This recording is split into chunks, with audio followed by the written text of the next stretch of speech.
అరే జానేదో ఏం జరిగినా దారులు అన్ని మూసినా కారుస్తామా బిందెల కొద్ది కన్నీళ్ళు నెత్తిన సెనే ఎక్కినా నిప్పులలోకే తొక్కినా తక్కున లేసి రాసుకోమా బర్ణాలు.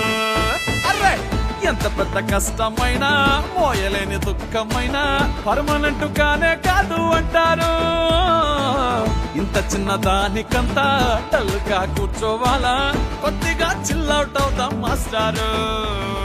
రెంట్ కి డబ్బు లేదు, ఆపరా రెంట్ కి డబ్బు లేదు, స్నానానికి సబ్బు లేదు, సాయంకాలం పప్పు లేదు, అయినా తగ్గేది లేదు. సాపాటు లేదులే ఏదో పాట పాడు బ్రదర్, సినిమా వాళ్ళ పాటలకు అంతు పంతు లేనే